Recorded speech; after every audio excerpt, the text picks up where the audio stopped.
সবাই ভালো আছো, সুস্থ আছো। তো আমি এখান থেকে আমার ব্লগটা চালু করলাম। তো তোমাদের আমি এখানে কিসের জন্য দাঁড়িয়েছি তোমাদেরকে বলছি। দেখো বাসন নিয়ে, এই তো আমার দোকানটা দেখতে পাচ্ছ। দোকানটা ঘুরিয়ে দেখো একটু। এই যে দোকান, আর এটা দোকানের পিছনে আর এগুলো সব দেখতে পাচ্ছ, এগুলো সব কিন্তু বন বাদান নয়, এগুলো হচ্ছে এক ধরনের শাক। তো আজকে আমি কি রান্না করব দোকানে বসে বসে ভাবছি কি রান্না করব। তো দোকানের পিছনে এখানে সবসময় পরিষ্কার রেখে দিই।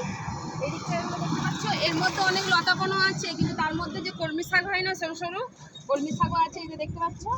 তো আমি ঝোড়া নিয়ে কী করবো, এই বাসনটার মধ্যেই অল্প অল্প করে তুলবো। এখানেই 3 রকম শাক আছে। তো চলো আমি আমার বাড়িতে রান্না করার জন্য তো এখান থেকে আমি শাক তুলি, ঠিক আছে? 3 রকম শাক আছে, 3 রকম শাক এখান থেকে আমি তুলে নিচ্ছি। কেমন দেখতে পাচ্ছ 3 রকম শাক তোমাদের বলছিল। এই দেখো, এগুলো হচ্ছে কলমি শাক দেখতে পাচ্ছ, আর হচ্ছে গাঁদা শাক। আমরা এগুলোকে গাঁদা শাক বলি, এক ধরনের, দেখতে পাচ্ছ। আর এখানে দেখো, এখানে বর্মা শাকও আছে, দেখতে কত শাক হয়েছে। দোকানদারি করতে করতে আমি আমার নিজের রান্নার তরকারিটা আমি জোগাড় করে ফেললাম। কেমন, এবার এগুলো বাড়ি নিয়ে যাব, ভালো করে কাটবো বাটবো, বেছে ধুয়ে রান্না করব। তো এখানেও আমি এক রকমের শাক তুলবো, দেখতে পাচ্ছ। ওখানে 3 রকমের শাক নিলাম, এখানে এক রকম শাক তুলবো। এই দেখো, দেখছো, এটা ভেঙে নিচ্ছি। দেখো দেখো, এখানে এক রকমের শাক তুলছে, এটা হচ্ছে সজনের শাক, দেখছো। ভেঙে নিলাম।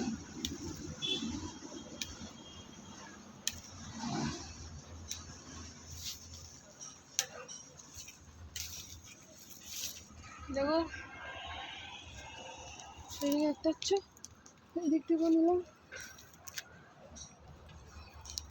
তো দেখতে পাচ্ছ আমার নেওয়া হয়ে গেছে। এই যে আমার সাইকেল, এবার আমি বাড়ি যাই। প্রচণ্ড পরিমাণে ঘেমে গেছি, দেখতে পাচ্ছ। দেখো এত বৃষ্টি হচ্ছে, তাও গরমের তাপ যাচ্ছে না। কিন্তু সূর্য মামা কিন্তু অতটা ওঠেনি, কিন্তু তাপটা প্রচণ্ড দিয়েছে। তো দোকান থেকে এতটুকু আসতে, বাড়িতে আসতে দেখো ঘেমে স্নান হয়ে গেছি একদম। আর এখানে দেখো ব্যাগ থেকে আমি শাকগুলো বার করছি, দেখতে পাচ্ছ, যে শাকগুলো আমি পারলাম। এই দেখো কত হালি টাটকা শাক, দেখতে পাচ্ছ। এগুলো সব এবার কাটবো। আর কি করবো বলো, গরমে কিচ্ছু ভালো লাগছে না। একটু শাক ভাজি করবো। আর টকের ডাল তো রোজই খাওয়া হচ্ছে, তাই আজকে ভাবলাম যে না, শাক ভাজি করবো। আর আলু ভাতে দিয়েছি, ভাত বসিয়ে দিয়েছি ওইদিকে, দেখতে পাচ্ছ, ভাত বসিয়ে দিয়েছি। আর এখানটাতে বসিয়েছি, দেখো আমার বাবু গ্লুকন্ডি। আমি আসতে না আসতেই যে মা তুমি গ্লুকন্ডি খাবে, আমি যে হ্যাঁ গ্লুকন্ডি খাবো। দেখো গুলে রেখে দিয়েছি, আর এখানে ফ্যানটা চালিয়ে দিয়েছে, আমি এখানে বসে আছি। শাকগুলো বেছে খেতে কেমন। তো এখানে দেখো আমার ভাতটা হয়ে গেছে, দেখছো ভাতটা হয়ে গেছে। ভাতটা আসামে ধরে নেব। আর এখানে দেখো, কালকে কুমড়ো ভাজি করেছিলাম, কিছুটা কুমড়ো ছিল, ফেলে দেবো, তা আজ করে ভাজি করব। আর এখানে দেখো সেই শাকটা যে বললাম, ভালো করে বেছে কেটে ভালো করে ধুয়ে নিয়ে চলে এসেছি। আর এখানে দেখো 2টো আম আছে। দেখো তোমাদের দাদা ভাই বলছে, পড়ে গেলাম, তোমাদের দাদা ভাই বলছে টকের ডাল খাবো। আর বাবু তুমি কি খাবে? চাটনি খাবে? হ্যাঁ, তো দুজন দু রকম খাবে বলছে। তো কি করবো, দুটোই আমি নিচ্ছি। তো প্রচুর টক জানো তো, এই আমগুলো যদি পাকলে মিষ্টি, আর কাঁচাতে এখন কাঁচা হয়ে আছে, প্রচুর টক। তাই ভাবছি এটা চাটনি বানাবো আর এটা ডাল বানাবো। তো দুজনেরই সুন্দর করবো, ওর বাবা ডাল খাবে আর ও চাটনি খাবে। তো চলো ঝটপটগুলো আমগুলো কেটে নিই, আর ভাতের আসামটা আগে ঝেড়ে নিই। তো এখানে আমি শাক ভাজিটা করার জন্য পেঁয়াজ আর শুকনো লঙ্কাকে ভাজি করছি, দেখতে পাচ্ছ। তার মধ্যে রসুন বাটা দিলাম, একটু রসুন দিলে শাকে ভালো লাগে।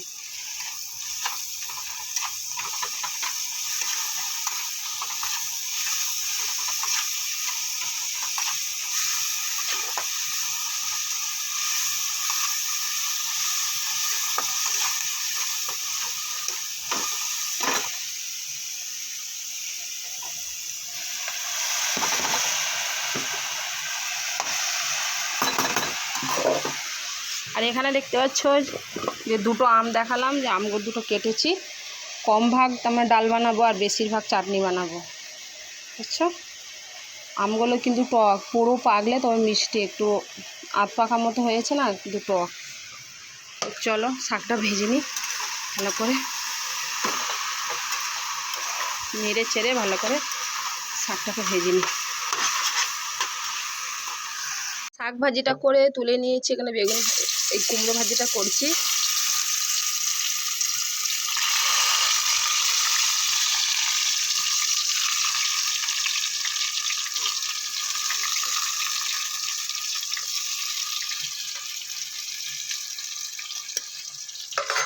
তো চলো একটু ঢেকে ঢেকে ভাজি, কুমড়োটা তাড়াতাড়ি হয়ে যাবে।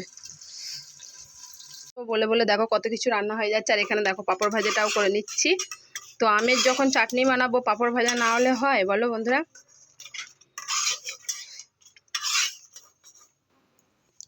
তো দেখো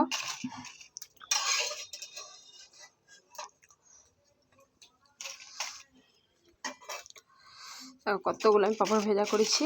তো আমের চাটনিটা বানিয়ে নিই। দেখতে পাচ্ছ বেশিরভাগে আম নিয়ে আমের চাটনিটা বানানো হচ্ছে। দেখো একদম গলে গেছে। আর এখানে দেখো কম ভাগ আমটা আছে, ডাল বানাবো।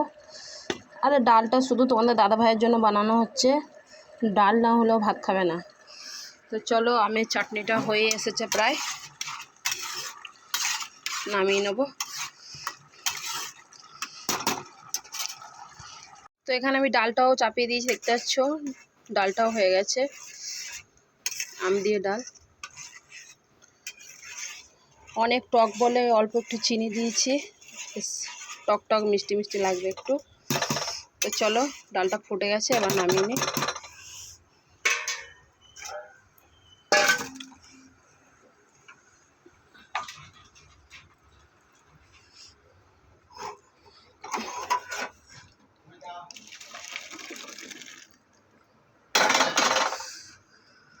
আজকের কিন্তু ভোর ভোর উঠে স্নান হয়ে গেছে, আর এখন ইচ্ছা করছে রান্নাবান্না করে, এতটাই গরম লেগে গেছে। টাইম করলে ঠান্ডা ঠান্ডা জল এসে গেছে, যখন বাসন ধুতে গেছি। আর মনে হচ্ছে যেন আবার চান করি, কিন্তু কি জানো তো, দিনে দুবার তিনবার করে চান করা হয়ে যাচ্ছে, শরীরটা খারাপ খারাপ লাগছে। এমনি আমার ঠান্ডার ধাত আছে, চোখ মুখগুলো ফুলে যাচ্ছে। তো ভাবছিলাম চান করবো বলে মুখে ঠান্ডা জল দিয়েছি, পুরো ভিজে গেছে একদম। তো রান্নার জায়গাগুলো সব গুছালাম, পরিষ্কার করলাম, বাসন ধুলাম, ধুয়ে তো ভাত খেতে বসে পড়েছি। দেখো এখানে, তো এখানে দিয়ে দিয়েছি বাবুকে, বাবু খাচ্ছে, আমারটা এখনও বাড়া হয়নি। বাবুকে চাটনি দিতে হবে।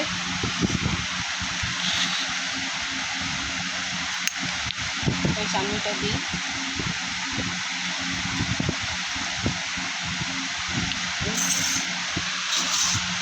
পাঁপড়টা পরে দেবো। তো চলো আমার ভাতটাও বেড়ে নিই। এখানে আমার ভাতটাও বেড়ে নিয়েছি, আলু ভর্তা নিলাম একটা, কুমড়ো ভাজি নিলাম,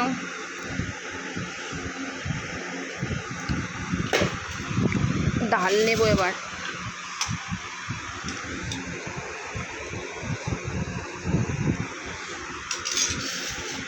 একটু শাক ভাজি নিই, শাক ভাজি তো আমার প্রিয়।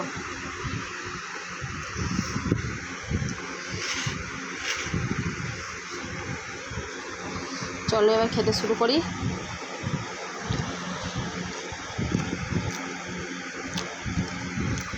আজকে কত রকমের কত কিছু রান্না হয়ে গেছে, দেখছ 6টা পদ রান্না হয়ে গেছে। শাক ভাজি, আলু ভর্তা, কুমড়ো ভাজি, ডাল, চাটনি, পাঁপড়, তাই না?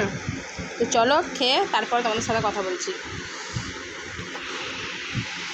যাই বলো নাই বলো কেন, আজকের কিন্তু জমিয়ে খাওয়া দাওয়া হলো। শুধু কি মাছ মাংস ডিমে কি জমিয়ে খাওয়া দাওয়া হয় বন্ধুরা বলো? আজকে কিন্তু জমিয়ে খাওয়া হলো। এখনও পর্যন্ত খাবার পথ শেষ হয়নি, এখনও খাচ্ছি। তো দেখো এই চাটনি নিয়েছি, পাঁপড় ভাজা, চাটনি।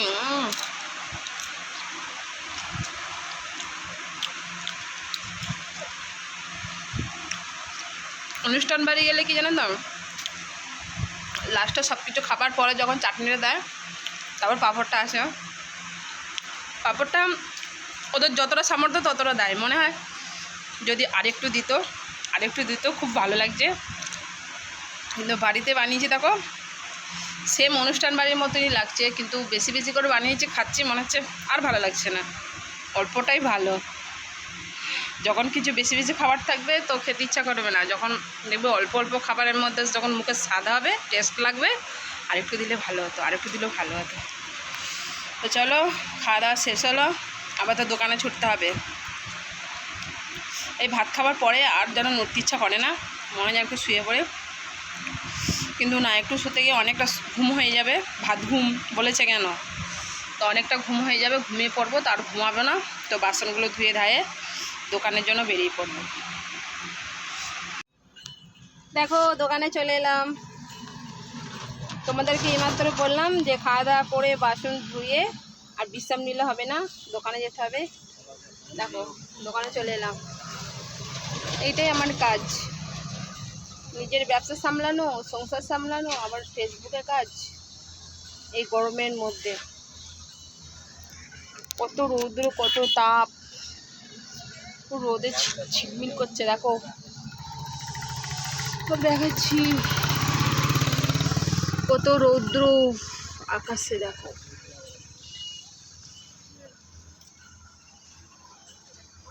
কাস্টমাররা বসে চা খাচ্ছে। দেখো বন্ধুরা কি অবস্থা, দেখো দোকান বন্ধ করে এই মাত্র বাড়ি এলাম, দেখো কি ঝমঝম বৃষ্টি, আর ভিজেও গেছি জানো, খুব মেঘ করেছে বলে গুজাতে ভিজেও গেছি। আর দেখো কত বৃষ্টি, বাড়িতে এলাম কত বৃষ্টি, দেখো বৃষ্টি একদম ভেসে যাচ্ছে, দেখতে পাচ্ছ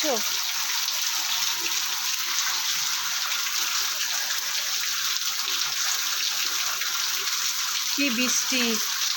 তো কারেন্ট চলে গেছে, কোথাও কারেন্ট নেই, যখন দোকানে ছিলাম তখনই কারেন্টটা চলে গেছে। রাতের মনে আর খাবার বানাতেও পারবো না, কারণ অন্ধকার, কারেন্ট চলে গেছে, কী করবো। আর আমার বাবু টর্চ লাইট মেরে আছে আমার মুখেতে, তার জন্য আমি ভিডিওটা করতে পারছি। তো কখন কারেন্ট আসবে, কারেন্টের কোনো ঠিক ঠিকানা আছে নাকি, তো ভিডিওটা তো শেষ করতে হবে, তাই না? সকাল থেকে ভিডিওটা এত পরিশ্রম করে বানাচ্ছে, আর যদি না শেষটাই না করতে পারি। তো বন্ধুরা ভিডিওটা কেমন হয়েছে প্লিজ তোমরা কমেন্ট করে জানাবে, কত কষ্ট পরিশ্রম করে ভিডিও বানাতে হয়, তোমরা দেখতেই পাচ্ছ। তো বন্ধুদের সবাইকে জানাই শুভরাত্রি, টাটা, বাই বাই।